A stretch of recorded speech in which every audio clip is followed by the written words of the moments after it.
I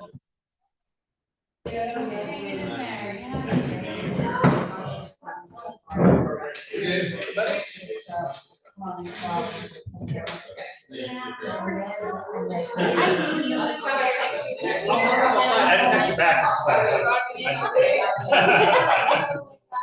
You know me in my moment, so I was like, ooh. Got home a month ago. Did a booth at 10 books for a week, and then the week in the booth until. So I started messing around. I still have my boot in my garage. I hated it. I started messing around with sandals last week, and I saw a doctor Monday. And she prescribed me brace, but it's so uncomfortable that I think I would just rather wear shoes that give me some support. Yeah, And they're tie shoes, so they have enough space for it, because it's still swollen. It's swelling, yeah. But it's all right. Close. That's why you're smart. Everything I said, she's a girl. What? How you doing? Good, yeah. Well, you know, it's still growing. I haven't started doing it, Sorry. 16. Oh my God. Yeah. I did Usually there's something. I changed my clothes. I could. From here on, it was half hours, but swapping notes about a doctor's appointment. Yeah. It's It's funny. I'm like, oh, You know, it's getting I to the remember rash. all about doctors' appointments. It's like it's intimidating. Hey, thanks for there.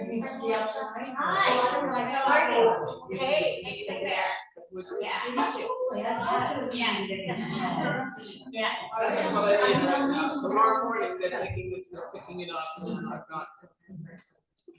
Okay, everybody, On recycle. it is 6 o'clock. I would like to call to order the workshop meeting of the Woodstock Planning Board for July 30th, 2026. We do have a quorum, thanks for everybody coming. We have the minutes from June 18th and July 5th to accept, if everybody's okay. Move adoption of the minutes. All in favor? All right, under new business, we have some unfinished business, and if Judy's ready, we need to approve the draft resolution for Hubbard, which is the garage up there on the. I move we approve draft resolution for Huber and Dropnik Trust, SUP 26-04608. No, A, sorry. Second. All in favor? Aye. And we have one more to return the performance bond, Judy, if you want to I do that one. move we return the bond, performance bond for SUP 25-0702 Stang Timber Harvest. All in favor? Aye. Perfect. All right, and before I open it up to our guests here, I just want to say that we have members of the Woodstock Environmental Commission here joining us, so. And the tree. Nice to meet you. So I'd like to have the invasive species presentation for the planning board for IMAP, Training and Catskill Visitor Training Center, Nationalist and Catskill Regional Invasive Species Partnership. So you want to go ahead and tell the board and everybody else about invasive species? Great.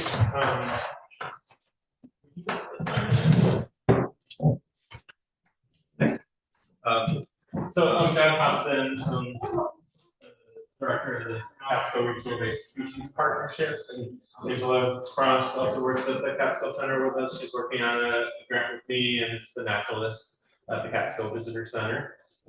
So we have been working on invasive species in different ways over a number of years, and what I'd like to talk to you folks about today is we did strategic planning a few years back, and I'll go through this in the presentation, but one of the ideas that came up that got a lot of support was to work more closely with municipalities to help prevent the spread of invasive species. So we formed a working group around that idea, and the working group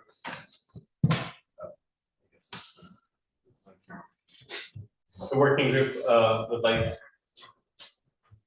to find ways to work more closely with municipalities, and this is one way. Planning boards make a lot of really important decisions, and so our working group came up with the idea of finding ways to connect with planning boards on information that could be useful to you, and also help your town by slowing the spread of invasive species. So that is our purpose here. Now I gotta see if I can share. Sorry. Don't be sorry.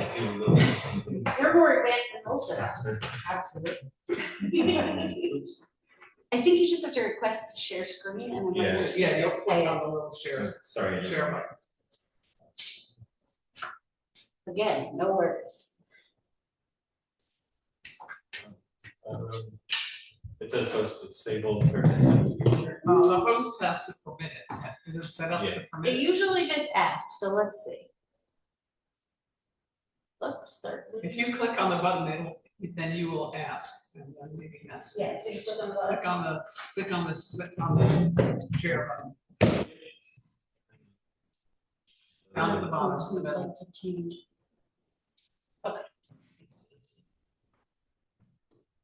So I think if you hit share, If you hit share, then it ought to ask her to, it might be the. okay, there you go. And then I hit share. It's already, Well, no, what you gotta do what are is, you trying to put up? Do you have a Oh, slide? that's not me. Stop Stop sharing. share. go to that arrow to the right of share. Here.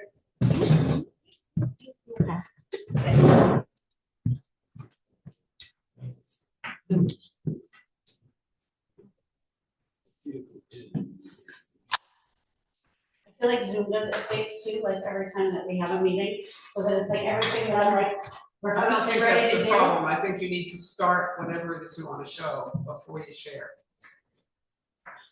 From your own computer, you have a slide. It won't doesn't let let him. me. It- Remember, they locked everything. But I just saw the share window. He did it and I saw the share It window. comes right up and says, There's no. a pop-up that says that we. This can was do it. all different. That's your camera. That's our Ooh. camera. So if I bring my computer in, I won't be able to share it. I don't know. They gotta fix that. Oh, I know. That's an Sure. overreaction.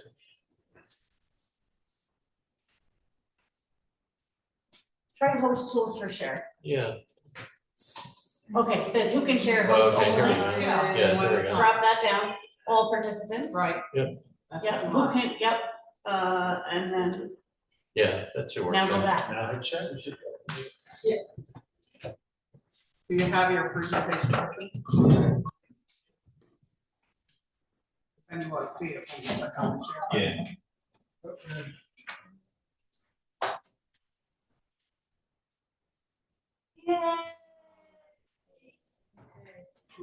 There you go. We're more technically savvy than we wanna be. Just takes a little bit.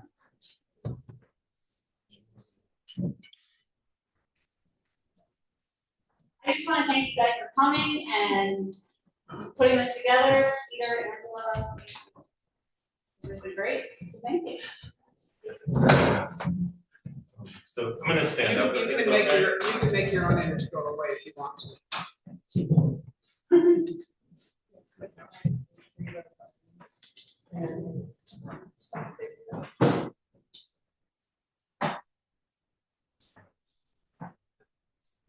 You can make that go away too. Tempt the gods.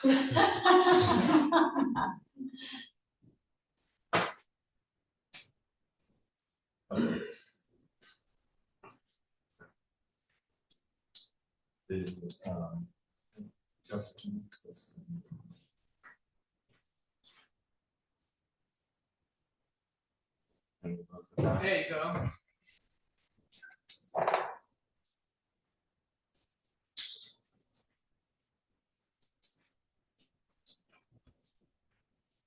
Yeah, I don't know how to get rid of this over here, sorry. Yeah, you can. If you click on the box up at the top, you should be able to get rid of this Okay. self view. It's, the Zoom is set up different than mine. All the way up in the top, there's like a white box. So anyhow, You I talking about can that? talk while you're doing that, if that's okay.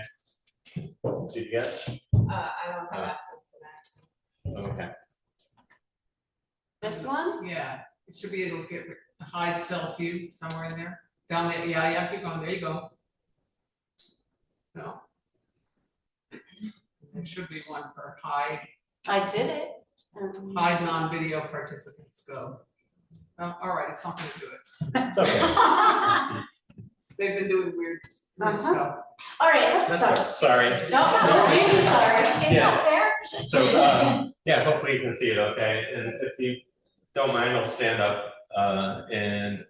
Yeah, so I wanted to kind of present this as a pilot, and what I'm hoping is that I can get feedback from you on what would be helpful to a planning board.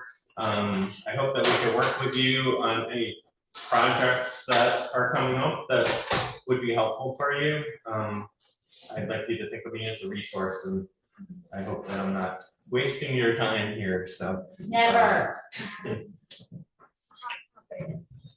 Yeah, definitely, and there's so much, like, the stuff that you guys do working for the town is so important and could be so valuable in helping to slow the spread of invasive species. So first I just wanted to talk about what an invasive species are. I'm not gonna fit my mailing address into that space. Yeah, you don't need your mailing address there.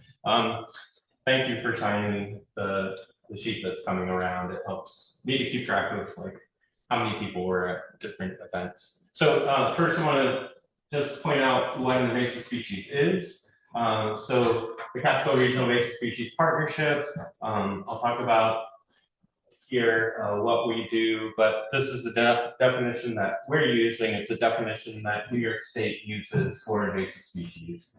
What an invasive species requires is that it has two elements to it. One is that it's new to an ecosystem, and the second is that it causes some kind of harm, and that's harm to the environment, harm to the ecology, or to the economy, or harm to human health.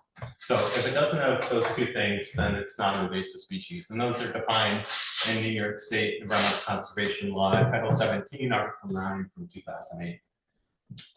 The northern snakehead, you might be familiar, is an example of a really highly impactful invasive species. So why are invasive species a threat?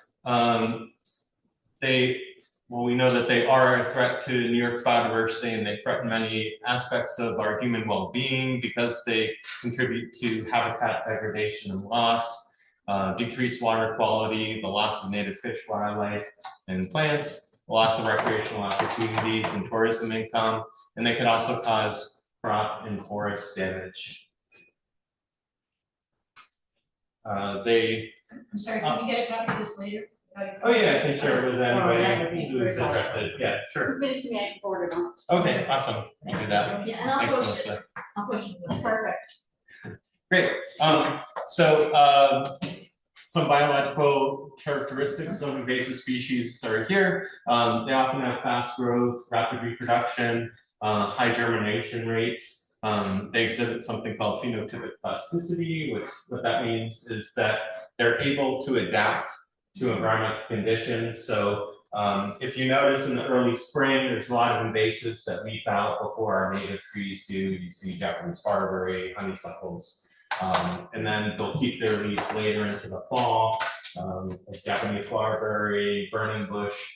So they're able to photosynthesize for longer than our natives. They're getting more energy than our natives are, and that helps to give them a competitive advantage. There are also a lot of invasive species are environmental generalists, meaning that they can exist in a lot of different soil types, for example, like wet to dry soils, high nutrient to low nutrient soils. They can exist in a lot of different conditions, and they can thrive in those conditions. So that gives them a competitive advantage over many of our natives. So just to dive into CRISP a little bit, CRISP is one of 8 partnerships for regional invasive species management in New York State. Each of these is funded by the New York State Environmental Protection Fund. And each of them has some staff. They have a coordinator or director like myself. I'll introduce our staff in a minute, but they have terrestrial staff, they have aquatic staff, and they often have an educator or a volunteer coordinator working with them. So there's 8 of those that cover New York State, and CRISP is shown in green there. And to zoom in on where we are right here in CRISP, the red boundary shows the boundaries of CRISP. We cover 3.3 million acres over 7 counties. So we're all of Delaware, Otsego, and Schoharie counties. We're most of Greene County, most of Ulster County, almost all of Sullivan County, and then a little bit of Orange County down here at the town of Deer Park in Port Jervis. You can also see the blue line here. Within the blue line, a lot of the land is owned by AEC, and within the blue line and outside of the blue line, the DEP owns and manages a lot of land, the New York City Department of Environmental Protection. So those are 2 of our partners, the DEC and DEP, that we work pretty closely with on a lot of different projects. So I'll just introduce our staff here.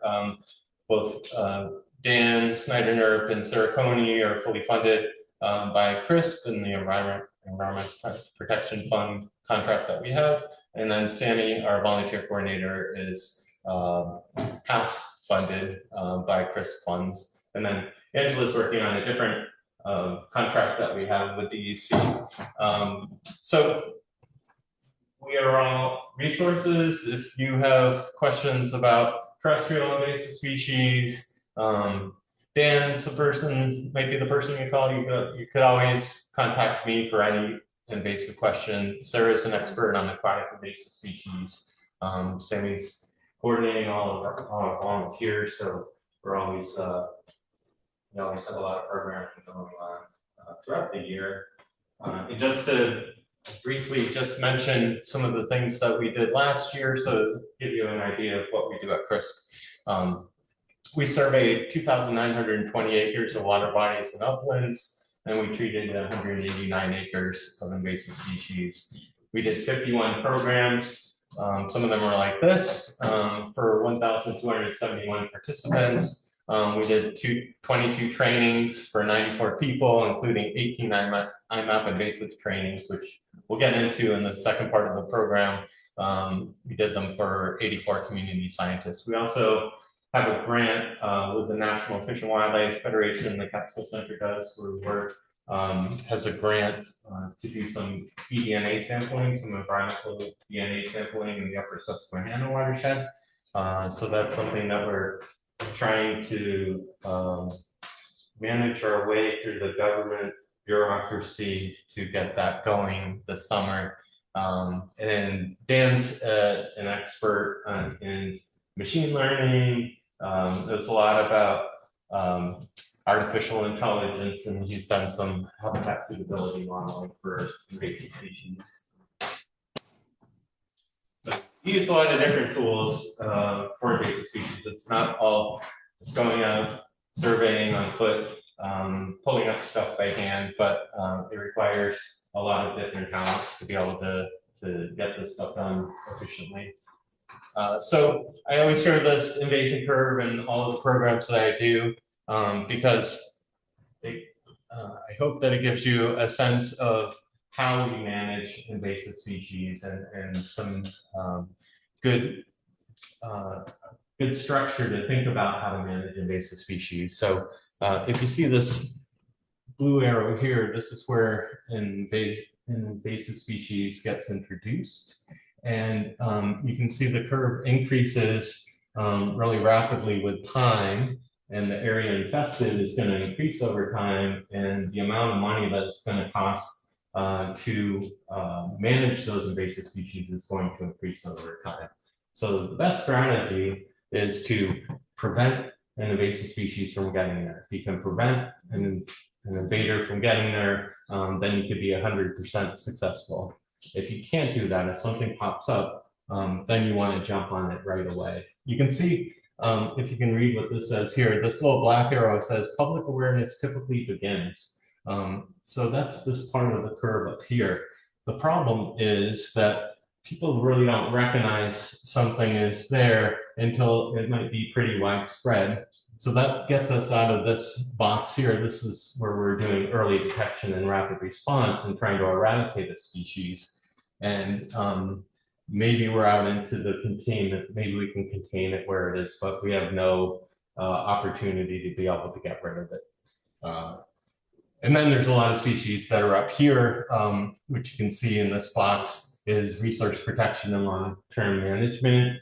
That's for things that are widespread. You might be familiar with Japanese knotweed, which we'll talk about here. That's pretty widespread, not just when we think about it in the Catskills and in our region, but it's statewide. It's in the northeastern United States. It's a problem throughout a lot of the United States and also a problem throughout the world. It's one of the top invasive species that causes problems worldwide. So, And two. Well, not in its native range, but it is in Europe, and we'll talk about that a little bit. Is it true in the UK that they'll condemn your home if it's? Yeah, I actually have some slides about that, so we'll get to that. Yeah.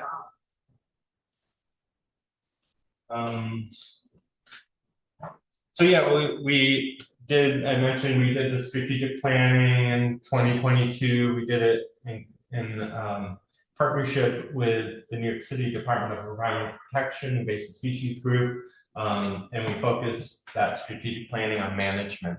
I won't get into like how we did it, but basically we asked people for ideas on what they think is important, what we should be doing for management of invasive species in our region. And this was one of the ideas that came up. Their statement was work with local governments to build invasive species prevention and management into municipal planning and review processes. So each of those statements were ranked for importance and feasibility by a group of people. And this was one that had a high ranking. So we formed this working group around it, and the working group set up this goal: develop relationships with local conservation commissions, planning boards, and highway departments, and identify potential training opportunities and educational materials that can be shared with them to increase their knowledge of invasive species and their ability to incorporate best practices into their work. So that's why I'm here today, and hopefully we're doing some of that. You guys know what you do. I also should mention, we've been working on this, the working group's been working on it for a while. The working group, we brought in some people from planning boards to help us to figure out how we could become involved in planning board decisions and help them in mitigating the threats from invasive species. So planning boards are, I'm going to jump down to the middle of this. Site plans typically include landscaping plans, site stabilization plans. Zoning regulations may or may not include regulations on plantings, landscaping, and invasive species. The planning board can impose conditions during approval processes and pre and post construction invasive species monitoring, cleaning construction equipment, native seed for stabilization, and native plants might be included in that approval process. So we developed the brochure that Melissa shared with, or printed out, and we're sharing with you today. That's to try to, we worked with the New York State Department of Environmental Conservation. We also did a presentation to the New York Invasive Species Council. and they're making decisions at the state level on invasive species management about designing this brochure with things that we wanted this to be a statewide brochure. It doesn't just focus on the Catskills. So I'd be happy to get any feedback on this brochure. It's something that we recently have produced. And if there's things that you think should be included or shouldn't be included, that would be really helpful to get feedback on that. We've been invited to do a Lunch and Learn webinar for the New York Planning Federation, which provides trainings for planning boards throughout the state. Right now we're piloting a workshop with municipal planning board, and we want to provide resources to planning boards and towns to mitigate the spread of invasives.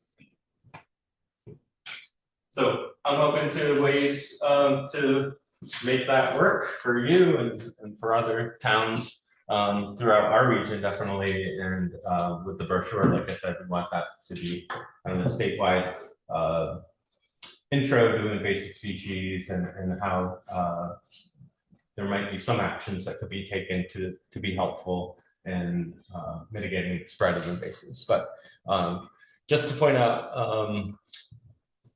I think the Work Clean Go part of the North American Invasive Species Management Association, they changed their website a bit. We were pointing people to that. I think it's in the brochure. Looking at that recently, I don't think that information's there anymore. But it's part of the Play Clean Go program, which focuses more on recreation and doing things like Angela's creating boot brush stations throughout the Catskills, so people can clean off their boots. And that mud that they're carrying on their boots may be carrying invasive species. So cleaning your gear when you move from one recreational site to another is important.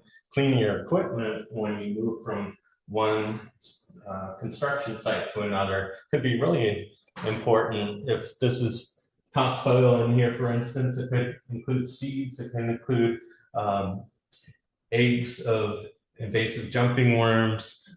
It can include a lot of things that equipment moving on to one site from another could be bringing a lot of invasives into that site. And then just to point out here, and I think I have the prohibited, and I think it's on the bottom, there's a booklet.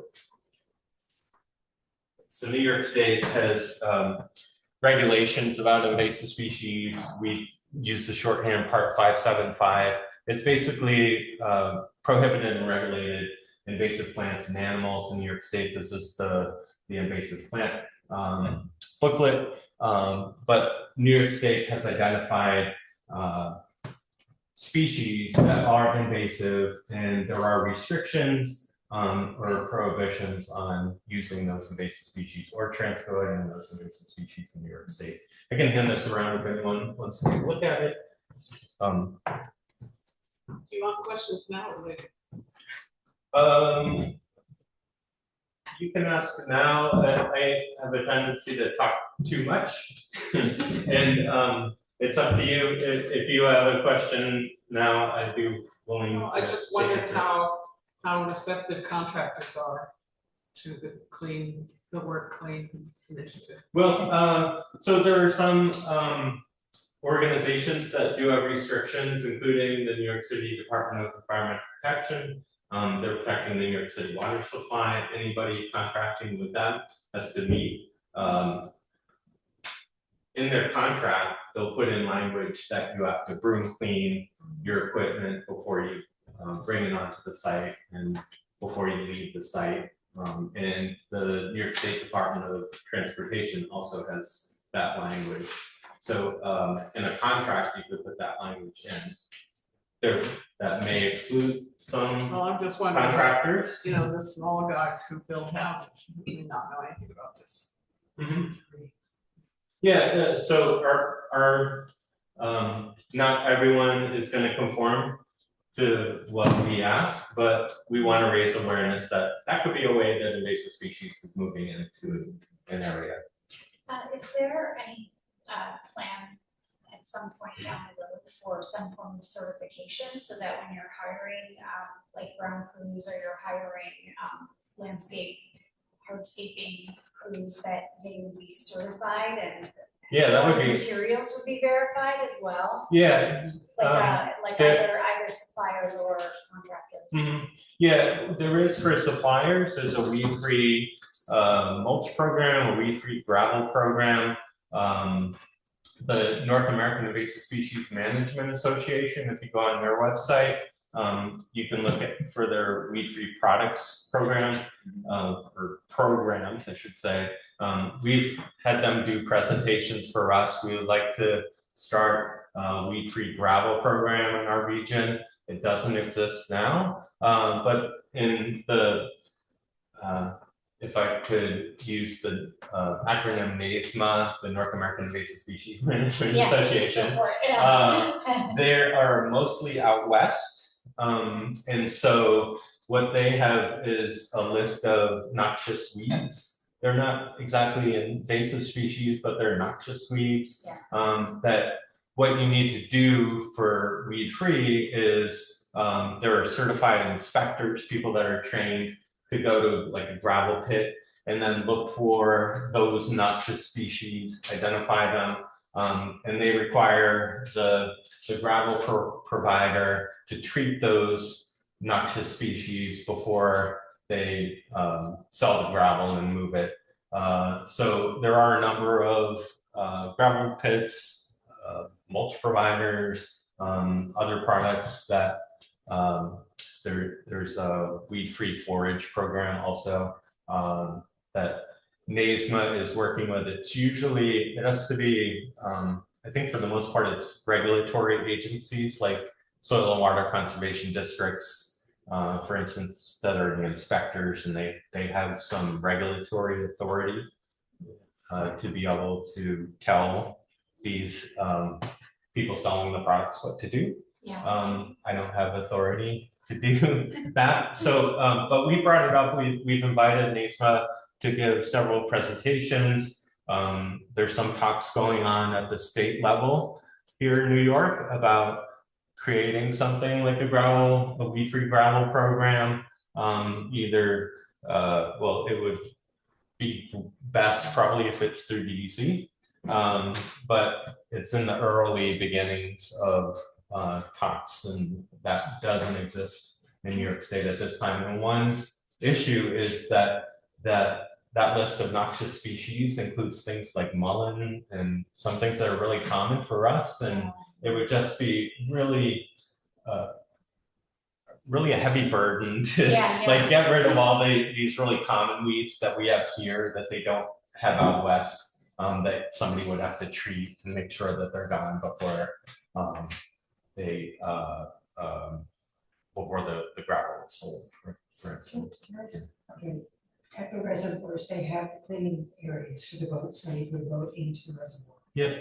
And that was from years ago. I know, because I used to work. Yeah. But is there any talk of like having cleaning centers in the areas that are really bad in this area, where if somebody's working, they can go up once a week, clean their equipment for minimal cost or no cost through DEC or something like that? And that might be, if they know there's a place they can go at the end of the day. Right. Mm-hmm. Yeah. There isn't. I mean, that's something people have talked about to some degree, but that's as far as it's gone. There isn't a plan to implement that statewide. Things like that are costly, and then trying to requiring people to come to a place, and even if it's voluntary, then it does require a certain amount of resources to do that. So, but it's a great idea, yeah. Yes. What's your policy on herbicides and pesticides? Dan that I showed you, the Dan Snyder North, is a licensed applicator. We do use some herbicides for certain species. Sometimes I should say, so with CRISP, like I said, we don't have any regulatory authority. If somebody has, when I showed you that graph, a tier 2 species on their property, an early detection rapid response species, one that hasn't spread very far, and they tell us about it, we'll come to their property and we'll treat it for free. And we'll treat it however they want us to do it. If we're pulling it, which is usually what we're doing, then we'll pull it. But if using herbicides is the best and most effective and most efficient way to treat something, and the landowner's okay with it, then we might be using that. So, but we don't use a lot of herbicides. Yeah. What do you do with the invasives once you pull them? Where do they go? That could be another talk, probably. Okay. But maybe ask me when we get to knotweed. I can tell you. I'll get into it there. I don't want to go too far off course because, like I said, I have the tendency to talk too much, and I don't want to keep us here all night. But just when you're looking at a site plan, there might be a species list that you're looking at for a site where they want to plant certain species. This shows a species here, Mahonia, where you could use a resource, like if you are sent a list of species that are to be planted on a site, you could use the New York Flora Atlas and determine, like with this, the Mahonia, which is also in the Berberis genus, or changed into the Berberis genus, it's not native. You could find that easily in the New York Flora Atlas. And you can also look up in the USDA plants database for plants that aren't found in the New York Flora Atlas. So New York Flora Atlas, of course, has all the plants in New York State. But that could be a resource. Are you then saying that if somebody has a landscaping plan that has plants on it that are not in the New York Flora Atlas, we would prohibit or discourage use of those plants? Is that the purpose of this? You could do that. That's up to you. And I would tell you that so most of the invasive plants that we have were introduced as ornamental plants at one point in time. The regulations for like that booklet I sent around, the part 575. Well, forsythias everywhere, and that's one. And certain varieties of what's the thing that the vine that makes all the purple flowers? Wisteria. Yeah, there's Chinese and Japanese wisteria are invasive. But what I was going to just point out is that that list is from 2014, and they're trying to revise that list, and so it's taken 12 years to add to that list. There's species being introduced all the time. But not everything that is non-native is invasive, correct? That's correct. Yes. So we'll talk about IMAP invasives. And we can focus on some invasive species in there, and but that's a good point, is that not everything that's not native is invasive, but you may want to try to encourage more native plantings than non-native, and that's your decision. And then this just shows the USDA plant database. If you didn't find it in the New York Flora Atlas, you can find information on plants there. And you could look up alternative USDA plants recommended, things like instead of using the plant that they have, maybe using Monarda, which is bee balm. That's a good pollinator plant. There's lots of alternatives that you can use to many of the plants that are on the planting lists are there because they've always been used and they're just easy. But they're all alternatives. So just to show you, to zoom in on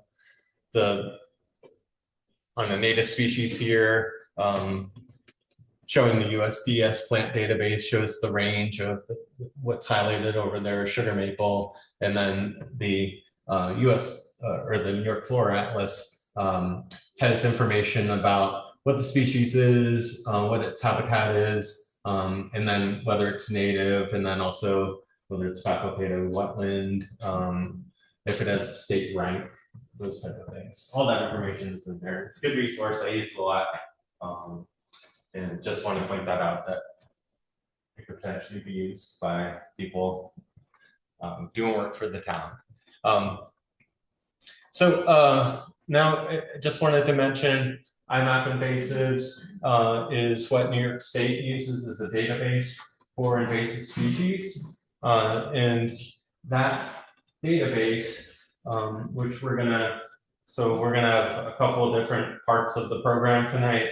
I'll give a presentation that's focused more on the planning board and what the planning board could do. Then we're going to go over IMAP invasives, and you can set up your phones to be able to collect information in IMAP invasives and report invasive species, which is really helpful to us, and hopefully that will be emphasized as I continue talking. But IMAP invasives, within it can be used to take observation records. And those observation records could say that an invasive species is present, or it could say that an invasive species, you look for it, it's not present in an area, and that's really valuable information. A lot of times you can map searched areas that you looked through the whole soccer field over here and you didn't find any, well, maybe you did. Whatever. And then you could also map your treatments in there. And those are higher levels that you can use IMAP invasives for. But yeah, what we're going to focus on today is just these observations. And how many invasive species are mapped in IMAP invasives in the town of Woodstock here? It looks like there's quite a few, but there's areas where we have kind of clusters, and these I'll take credit for areas where we're working, kind of Wilson State Park, Thorn Preserve, or the Catskill Center owns. There are some other places that kind of stick out, like Overlook. A lot of people go there and are collecting information on invasive species. The different colors here that we're seeing, the green is are observations that have been confirmed. So I'm going to show you how to take a picture of an invasive species, upload it in IMAP invasives, and those get confirmed by an expert, and that might be myself, or it might be a forest health staff in Albany for like beach leaf disease. And they're going to look at your picture and they're going to either confirm it or not that that's what it was. Then all of these pink records, well, there's two things that if you're close enough, and you might not be able to see from back there, but or back there, but there's diamonds and there's dots, there's round dots here. The round dots are unconfirmed IMAPS records, and then the pink diamonds are from iNaturalist that you can pull in into IMAP invasives, iNaturalist records. So those are helpful too, but they don't provide me the advantages that the IMAPS records do, and we'll cover that in a minute. So looks like there's a good number of invasive species in the town of Woodstock, right? Oh, yeah. So making an entry is kind of like on iNaturalist. I'll show you exactly how to do it. Yeah. So I'm going to jump into some invasive species. So things that you might want to consider, be concerned with, and we'll start with Japanese knotweed. And Japanese knotweed is invasive for a lot of different reasons. It's been shown to decrease species diversity in areas that it's growing. It could potentially cause increases in erosion. It likes to grow on stream banks and stream sides. It doesn't have roots, it has rhizomes. It doesn't have fine root systems like a lot of our native plants do. It doesn't hold the soil as well as a lot of our native plants do. And it grows so densely, you don't have native plants that are growing underneath it. so those aren't able to hold the soil. It can grow so densely, it can block recreational access to areas of streams, ponds, and it can also cause decreased water quality over time. So that has a lot of impacts on the ecosystem, and it reproduces in a lot of different ways. It can reproduce from rhizomes. It only takes a half a gram of this rhizome to reproduce another plant. So if you break this off, it washes downstream, it creates another population somewhere else. Each of these purple nodes, these stripes across the stem, each of those nodes could produce another plant. So it likes to grow on floodplains. They got washed out, like with all the rains that we had in the last couple of days. They got washed downstream. They create new populations downstream. If you live downstream of a knotweed population, and it's starting to invade your stream or your part of the stream, you'll have to be fighting that knotweed forever, because it's always the source population. As long as it's there, it's always going to keep producing these nodes, and they'll keep watching downstream. And it also produces seeds. This is something only more recently people used to say, well, it doesn't really reproduce by seed, and it does. And these seeds can float. These seeds are really small. They can be blown by wind, so that helps to distribute Japanese knotweed. But I would tell you that the most common way that it gets moved besides streams is that soil gets moved, and soil has this plant in it. You asked about disposing of invasive plants. Yeah, so this one, what you would need to do, just as an example, it has all these parts that reproduce, right? If you dug it up, if you had a small plant and you dug it up, it had rhizomes, it has stems. Hopefully it doesn't have seeds, but if it did, you're gonna put it into like a black plastic bag and solarize it for 3 weeks, a month, maybe more. What that does is if you leave this material in the sun in a bag where it's completely contained, then it liquefies over time. All that stuff breaks down, and then you can throw it in the trash. So that's what, well, there's other things we might recommend if you did have a knotweed infestation, but if you had a small population we're digging it up, then that's what I recommend. So it's worth doing that if you found it on your property. It depends on how big the population is and what you want to do. Let's see, where's the other booklet? We'll eventually get to this booklet, and this is really important whenever you're managing an invasive species. It's called Managing Invasive Plants in Riparian Areas, but what it shows you how to do is how to come up with a plan, with goals, with resources. What can you do over time? What do you want to do over time to manage an invasive species? I remember just seeing it when I was a kid walking to school. Oh yeah. It's been around for 150 years, I think. It was first introduced. Yeah. So just to jump into knotweed a bit, because this might be a plant that you're concerned with. Early management of this plant is really critical. We talked specifically about the small population, right? And this will show you why.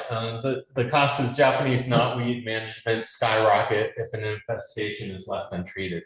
It grows really fast, spreads really quickly, is really hard to control, and it can reproduce from a lot of different parts of the plant. It can overgrow small walls, push down or uproot fences, block drains or pipes, displace or crack bricks, concrete, and tarmac. You can see it coming up through the concrete here, and actually it will break up pavement or concrete over time. It has a lot of strength to it. And then I forget, somebody was saying something about England and UK, yeah. Yeah, it was you. Okay, sorry. Yeah, so this is just an example here. It can really impact the resale value of your home if people recognize this, but it's more recognized in the UK. This is knotweed is a real problem. This is an example. Japanese knotweed was discovered in the United Kingdom in somebody's backyard, and the home value dropped from 410,000 to 63,000 American dollars. So it can also, if you don't have a plan for Japanese knotweed, if you have it on your property, then you may not be able to get a mortgage. There's a lot of restrictions that they have there on your home and your property, and especially selling your property. And just to point this out, so this is knotweed, like it's grown through the foundation, it's coming up through their living room floor, and it really has strength and really can grow really quickly under adverse conditions. So that's something as homeowner, property owner, as people that are own property anywhere that you would want to be aware of, and we would all want to prevent the spread of, right? So this is, I took on map invasives. I didn't quite get in all of the town of Woodstock, but you can see each of these green areas, dots here are confirmed populations of Japanese knotweed. One thing that I like to look at maps, study maps. I've spent most of my career doing that.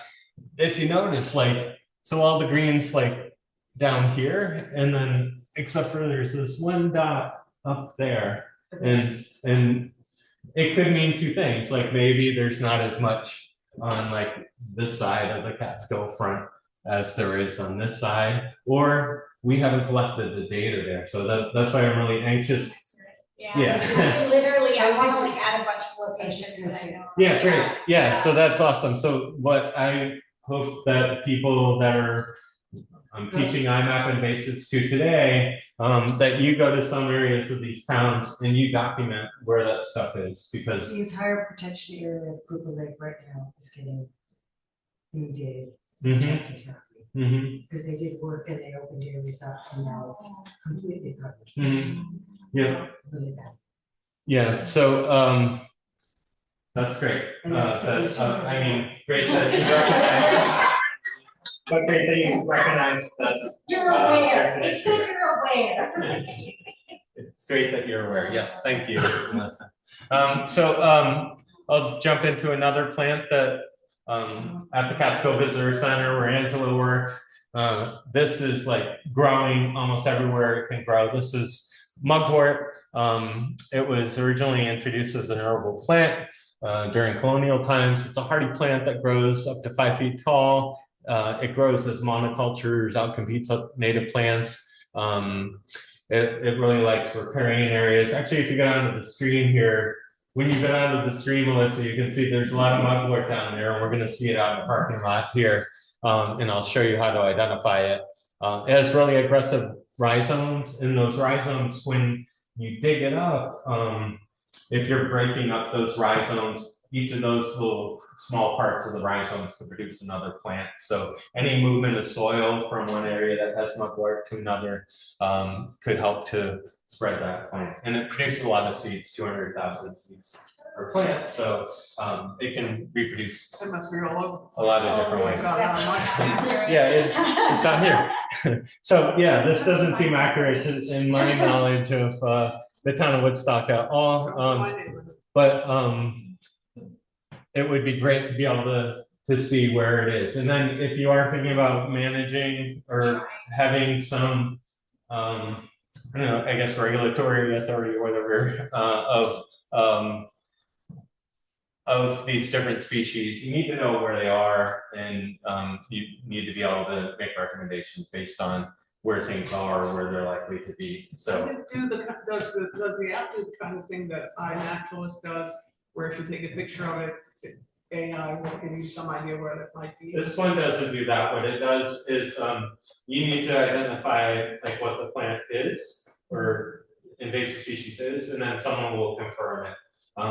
So it's not as great as iNaturalist, where it has AI and it will identify Although it for you. iNaturalist did not identify my mallow, it told me it was last quarter, and this. Yeah, but it will, there is, instead of an iNaturalist, there's kind of crowdsourcing going on that somebody's gonna tell you, oh yeah, that's mugwort, and they may know what they're talking about, but they may not.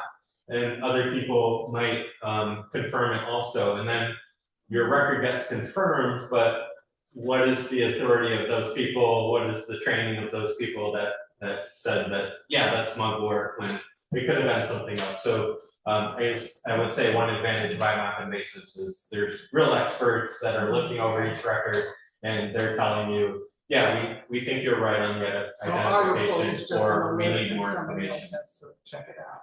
Yeah, so in IMAPs, somebody's checking it out for you. Was there another question? Yeah, I was just gonna say, well, we've been doing something called the Southfield Stream Storage Program, and we've been looking at all kinds of plants up and down the Southfield. Oh, great. So I've just been using Seek constantly.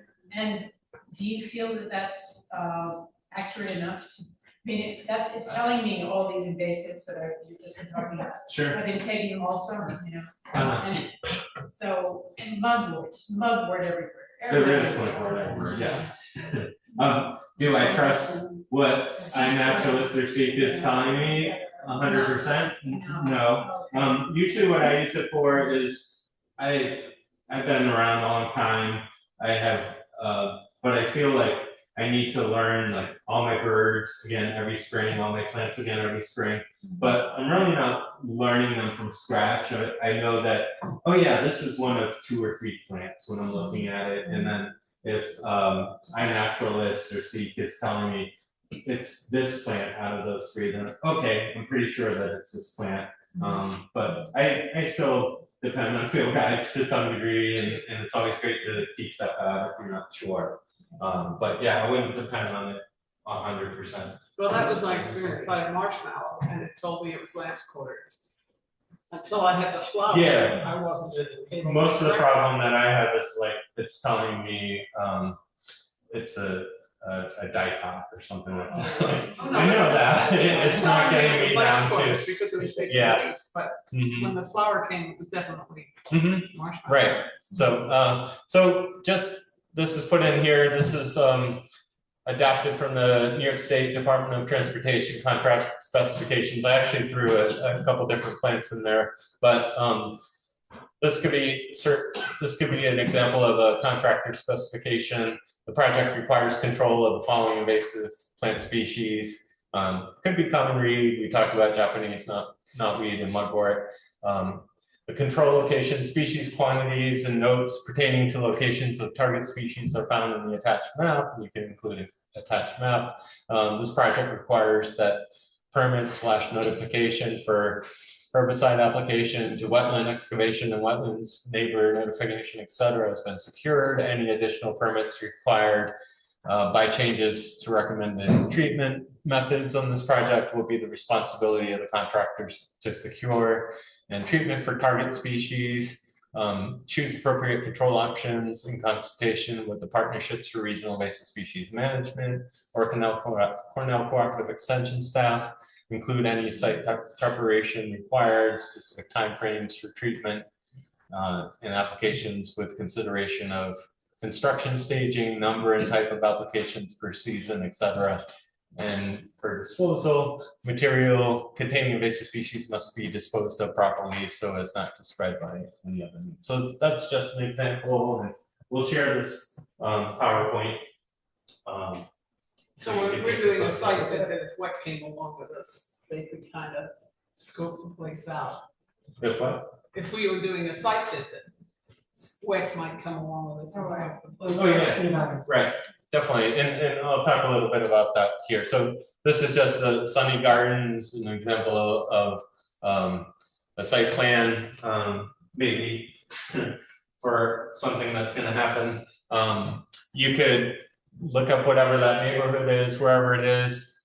You could look up IMAP on IMAP invasive, see what invasive species might be around there.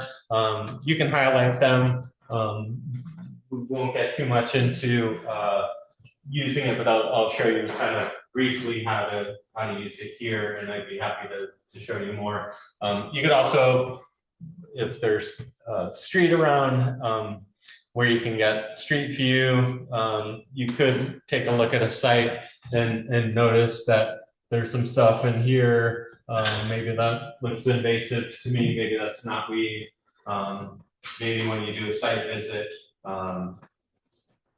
then you can determine if it's Japanese knotweed or not.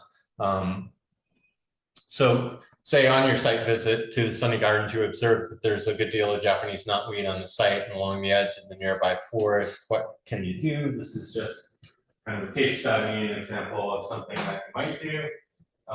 You could go to IMAP invasives, and you can make a presence record of where it is, and you can actually draw where it might be on the site. You could use a point, you can use polygons,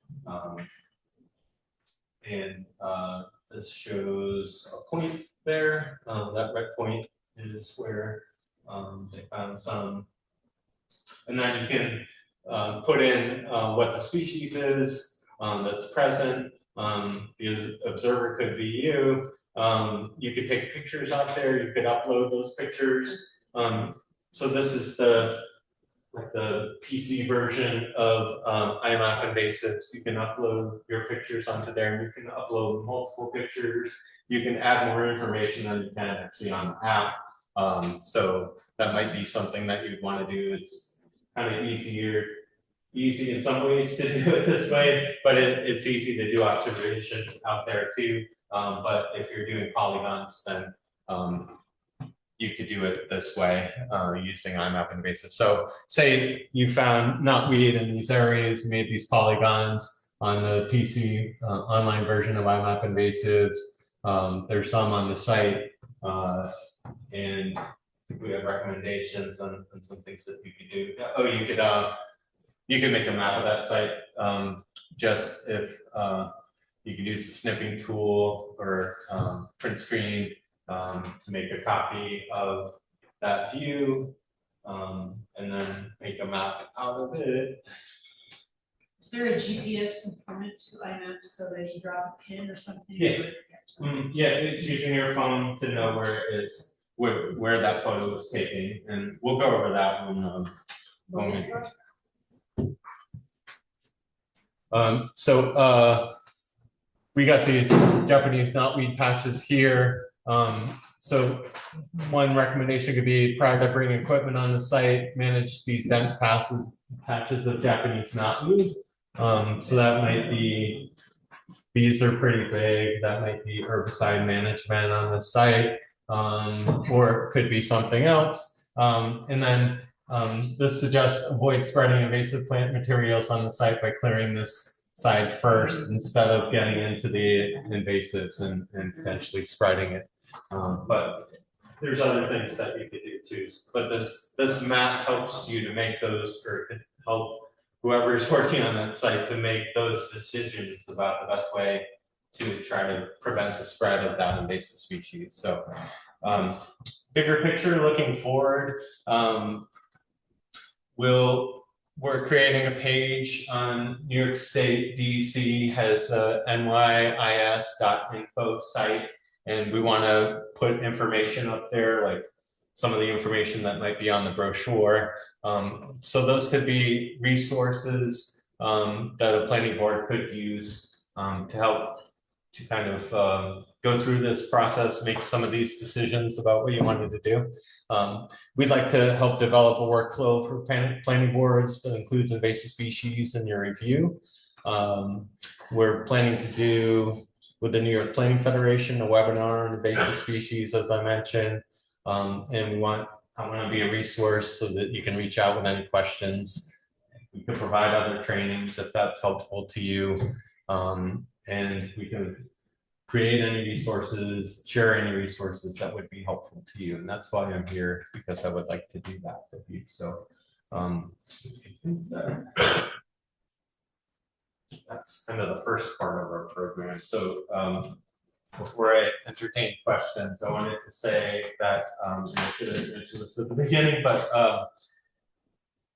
the next part of our program, we're gonna dive into some of these. We'll talk about 5 species, 5 invasive species, how to identify them, and then how to report them through INF and DEC. So it'd be really great if people could learn how to do that and help to add to those records that we know are incomplete.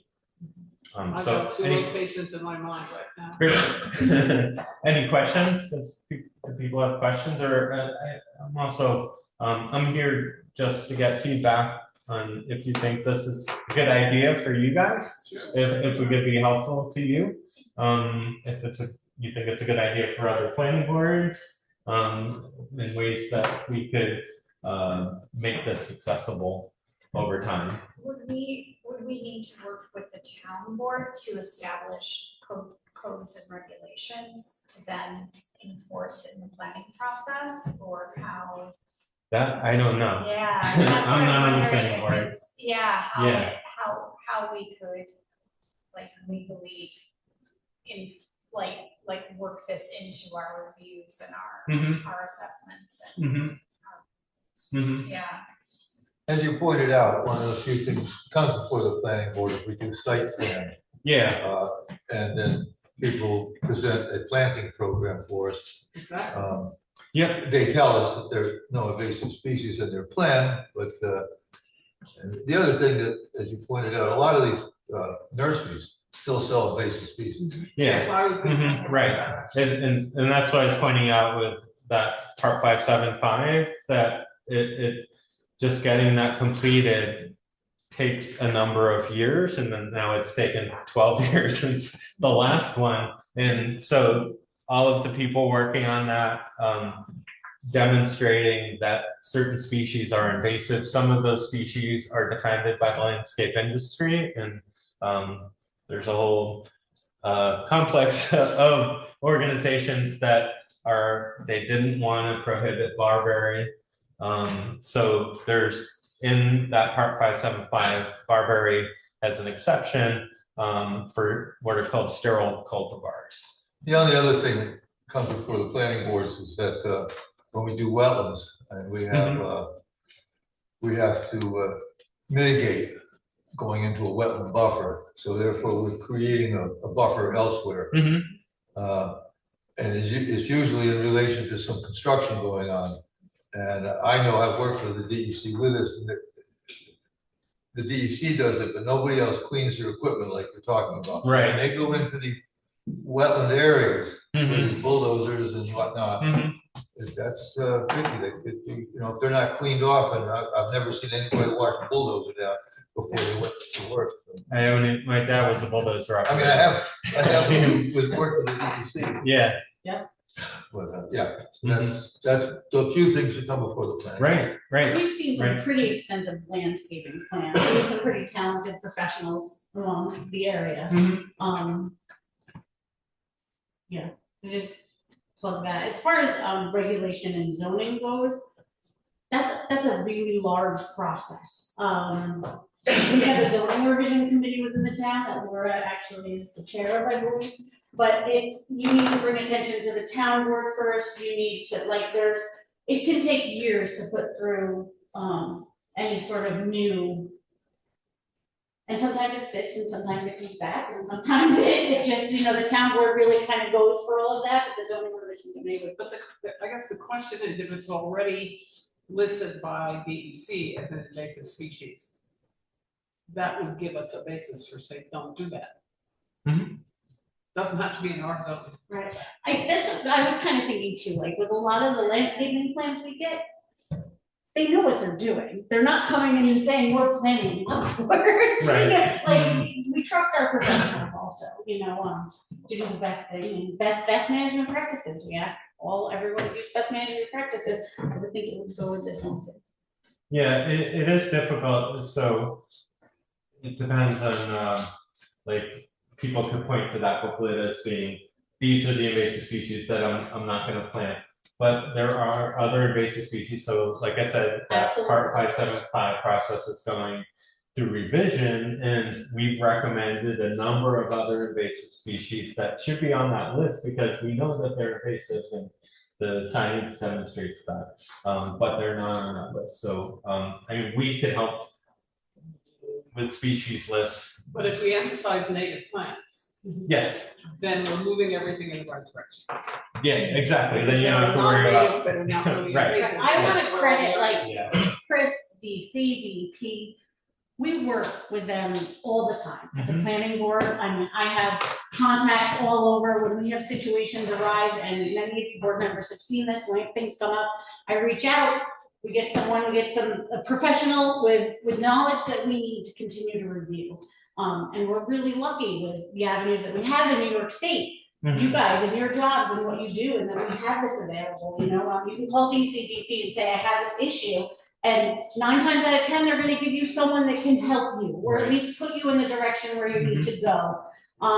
There's constantly seminars and conferences on so Right. many things, but like, Mhm. I plug New York because I think we have something really unique in outreach. Mhm. Yeah, and we're the only state that has the partnership for regional invasive species management like we do. So we have a lot of education outreach that's going on. We have a lot of people on the ground that are trying to work on invasive species in New York State. Somebody had Well, I did have a question. It's kind of a question for Peter in a way, actually. So I am on the town board of Woodstock. As Melissa said, I am the chair of the zoning revision committee. The zoning revision committee is a bit on break at the moment because we got a whole new town board. And so it doesn't make any sense for the zoning revision committee to work on a law unless we know the town board is behind it, because the town board has to pass it. And I've sent several emails to the town board saying, hey, you know, if you want us to work on something, let me know. And I sent, you know, like every 2 or 3 months, I send them an email, and it hasn't made sense to get going. But I don't know if like the planning board wanted laws, you could send an email to the town board and say, hey, a law that said this or that would help. I'm certainly happy to resume the zoning revision committee, but it makes sense to have the town board say, hey, we want this law. But the other question, so I don't know whether the planning board want to send any emails to the town board saying, hey, time to resume the zoning revision committee because we need to talk about invasive species. But the other question I have is, if a law can come down from the county, a law can come down from the state, I'm not expecting our federal government to give a law like this, just saying. Just saying. I mean, all about the state at this point, but yes. But the state could, the state cares, the DEC cares, the DEP cares, the county cares. So, could we have a law at the town level, maybe? But I don't know whether you think there's any hope for a law at the county or the state level, because if that happens, then that would help our planning board. I think I don't see a lot of changes in how the state's doing what it's doing. New York does provide a lot of funding for invasive species management. I guess in today's world, people want immediate results.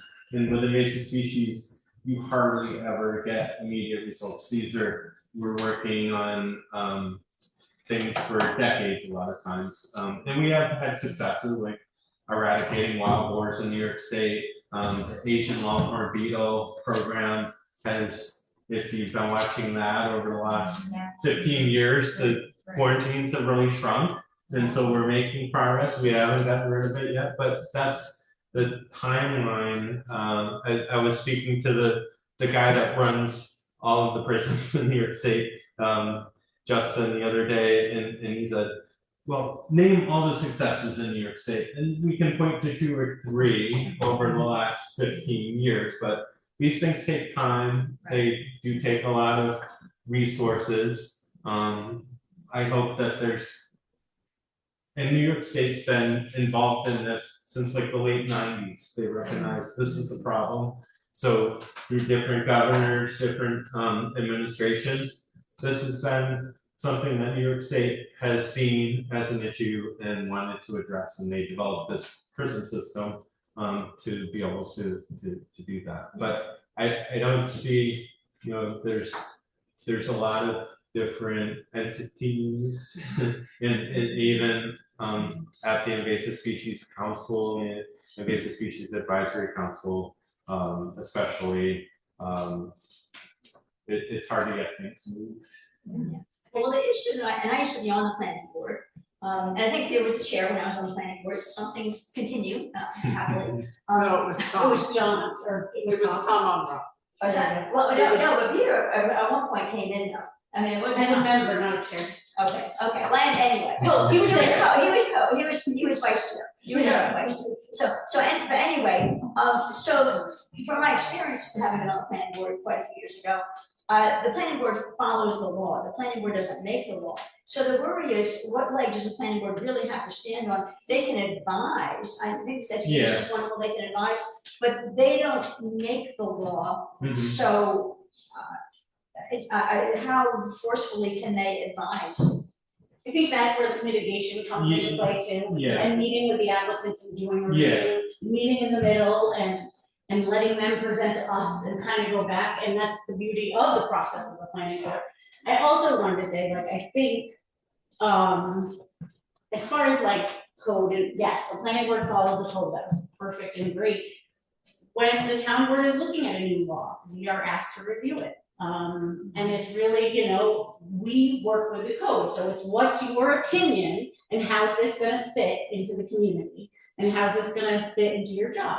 So we usually spend a little time, look at it, see if we agree as a whole, we disagree, what would change. So like, we're constantly working with the code and these things, but there's a lot of things out in the works that have been brought and then stepped back, and that's the zoning process with all different committees and the town board, and that's how it goes. Just one additional point, and two, just how it's approached and what's looked at, right? Because I don't think plans are necessarily the place that is gonna really have a major impact, because no one's like, oh, I'm putting Japanese knotweed on my property, or I'm planting mugwort. I had an all-native landscape plan on my property, and one of our contractors brought something in, and Right. it had fragments of knotweed Yeah. in it, and we've been mitigating it Exactly. for 2 years. So it's also about site visits, it's about, I think, around construction regulations, things like that, more so that would help make more of an impact than like a review of a site plan. Yeah, and I think I think what we were thinking you could possibly do is use IMAP invasives as a tool potentially to look at the invasive species that might be on the site or around the site. Gotcha. Yeah, that's Because, great. and That's great. maybe you or the ECC's mapping the invasives on the site itself, and you can make recommendations on, oh, there's a lot of knotweed over here, just avoid it. Or you wanna work on the site this way so that you're not spreading it from there But to if the here. property owner So- knows the kind of damage it can do, they're more likely to pay attention. Yeah, so raising awareness, I Awareness, think is a big yeah. part of it, yeah. You know, when That we're picture of the awareness, wall at that British house, I mean, that's pretty stark. Yes, I mean, lots of people fill out applications and don't know how to fill out applications when it comes to what zoning district you live in. And if I didn't have my job, I don't know if I would have. You know, I mean, we recently implemented on all of our applications, are you within the scenic overlay? People have no idea, none, until they go to the building permit and wanna do, building department, and wanna do something, they're like, you gotta go to planning board. You know, I mean, this is what it is, so this is awareness, and this is giving Yeah. you guys more tools to have the review and do, like, this is the beauty of it. thank you. You're welcome. I mean it, this is my tools, my resources. So there's some feedback for you, because Yeah. I think, at least I know I'm gonna be using that. Absolutely. Oh, yeah. Great, Yeah. awesome, yeah. Yeah, so- I've got some activists here. Yes, That'll excellent. be Yes. all into it, yeah. I don't know if Awesome. that landlord knows what they've got in their backyard, but they ought to. Yeah, right, definitely. So Melissa, I think I should close the meeting. Okay, yeah, You so I was guys just can- gonna say, you guys so can just keep so doing you what guys you're know doing. what's going on, the part 2 will be a walk outside, and you guys, anybody's welcome to stay, Beck is definitely invited. Planning board members, you don't have to stay, but you absolutely can. But we're gonna close this meeting so we can shut down everything and not record anymore, so Peter, can you make a motion to adjourn? I'd like to make a motion to adjourn. A second. All in favor? Thank you. So now Thank you're you. gonna teach us how to use this thing. Yes, yes, I've got it. so we can move on to the, You gotta stop screen sharing so I can have it. oh, okay. Oh,